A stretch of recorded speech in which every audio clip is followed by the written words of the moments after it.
Welcome back! In the first episode in this mini-series, I talked about how Hungarian Second Army was formed. This took place between mid-April and late June in 1942, but the newly arrived units were sent into battle one by one. There was no time to rest. In this video, I will explain what happened during this period and how Second Army reached the Don, where a new defensive line was to be formed. As the troops were being transported through Poland and Belarus, they soon encountered the true face of war. In Poland, civilians asked for bread when the Hungarian train stopped. The traditional friendship and ties between the two nations encouraged Polish citizens to turn to these soldiers with some trust. Although it was forbidden, sharing food was common, just like bartering cigarettes for food. At other locations, atrocities against Jews could be seen. Starving Jewish laborers were cleaning the streets and stealing edible garbage, which was also forbidden. But a horrible scene was also described by one witness, who mentioned that a locomotive rolled over a group of Jewish women. In Belarus, devastation was everywhere. Destroyed buildings, bombed out train stations, evacuated civilians, and starving, begging people were seen by the troops. Partisan attacks took place against these trains. 19 rail cars were damaged, with 27 dead and 83 wounded. Entire villages were razed to the ground by German security troops after such attacks, while trees and bushes within a few hundred meters along the rail tracks were completely removed. Still, the attacks continued, mainly with explosives. To avoid serious losses, surplus rail cars were attached to the front of the locomotive to trigger the bomb, but this was countered by using wired explosives that could be activated precisely at the right time. In Kiev, the first air raids took place, followed by more near Kursk, which unnerved the troops who had never experienced anything like that before. First to arrive was 3rd Army Corps, with its 3 light divisions. Most of their troops detrained in Kursk and Orel, less than 100 kilometers from the front, which they had to reach on foot. These light divisions had 2 infantry and 1 artillery regiment, along with a cavalry company, a signal company, an anti-aircraft battery, and supply units. They were much weaker than German infantry divisions, particularly regarding their anti-tank capabilities and motorization. The Army Corps itself had a bicycle and an artillery battalion, an AA battalion, a cavalry company, 6 labor companies, breach columns, a signal, and motorized supply units. 2nd Army HQ with Lieutenant General Gustaviani arrived on the 20th of May. 2 light divisions were then placed between German 2nd and 6th armies, while the 3rd was used against partisans 250 kilometers to the west near Bryansk. Behind the front, there were thousands of partisans and regular soldiers who continued to fight.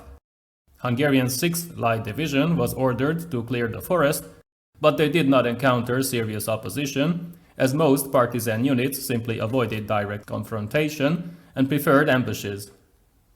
Reprisals took place. One commander, Colonel Rumi, refused to raise a village as he had experienced no resistance there, but the local German unit performed this task instead. When Fall Blau commenced on the 28th of June, the first goal was the capture of Tim, east of Kursk, in a frontal attack. Detailed instructions were given to each officer, then the infantry started moving forward, while the artillery and the Luftwaffe gave them support. These green troops were exposed to strong enemy resistance for the first time. Their initial attack was soon repulsed. According to witnesses, one company had 70 dead. While a captain lost his nerves, he came back with a rifle, looking for his children. A young lieutenant was leading the charge. He was hit by a bomb, which ripped off half of his face. His body took 2 more steps and collapsed. There were bodies and limbs all over. Some of the wounded were begging to be shot, others waited for first aid. In 4 days of fighting, the troops suffered a 20% loss, while German 16th Motorized Division flanked the town. Tim fell on the 2nd of July. After that, resistance eased as Soviet troops quickly retreated to avoid encirclement using their trucks and tractors.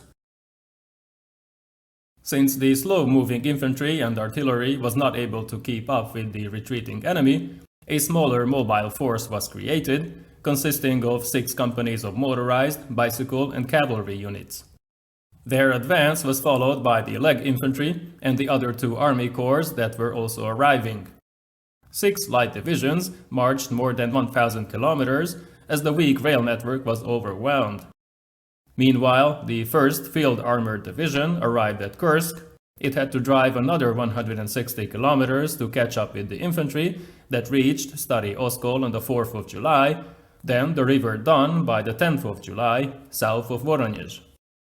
They replaced units of the 19th Panzer Division, established a temporary bridgehead on the opposite side, and enjoyed a few days of quiet, bathing and washing their horses in the cool water. Seeing that the main thrust of the German offensive turned south, Soviet forces soon returned to the Don and counterattacked, establishing 3 bridgeheads on the Hungarian side. The most important of these was at Uriv, reaching 40 kilometers in width, but the other 2 at Korotoyak and Shchuchye also represented a significant threat, as Soviet troops could amass there and prepare for a major counterattack, endangering the German advance on Stalingrad and the Caucasus. Hungarian Second Army, now subordinated to Heeresgruppe B, and its commander, Generaloberst von Weichs, had to guard and hold this line at the River Don, the northern flank of the German offensive, preventing a Soviet breakthrough at all cost. On their left, German Second Army was facing the city of Voronezh, while on their right, Italian 8th Army arrived at the Don with its 10 divisions. The advance, after the earlier long marches in the summer heat, exhausted the troops. Moving through the countryside on bad or no roads was difficult even without actual combat. In Ukraine, dirt roads were acceptable as long as they remained completely dry. However, even light rain turned them into a greasy mud, of the sort that Hungarian troops had never seen before. Moving trucks, cars and carts became almost impossible as they sank into this mud. Horses had the same problem. Even walking was exhausting as the men's boots got stuck after each step. If marching in the summer heat and the occasional mud was a difficult experience for the soldiers, it was horrible for the Jewish labor companies that had to suffer verbal and physical violence thanks to their guards. These units cleaned roads, dug trenches, erected obstacles, but were also used as a convenient target. Some of their guards were openly anti-Semitic. They did not refrain from severe punishments, while others tried to behave like normal human beings or were even sympathetic. Unlike in Germany, Hungary did not have an extermination program. Jews were pushed out of certain professions and conscripted into labor companies, but the conservative government did not even contemplate forced emigration or extermination. Because of this, their fate largely depended on the company commanders and the guards' attitude. Supplies were a problem from the start.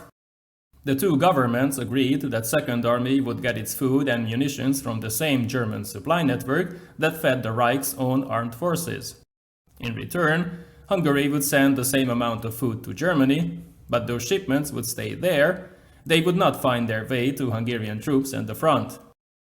The soldiers, who were not accustomed to German rations, immediately started complaining, so eventually additional foodstuffs were sent from Hungary with the well-deserved bacon, sausages, and palinka, the traditional hard liquor.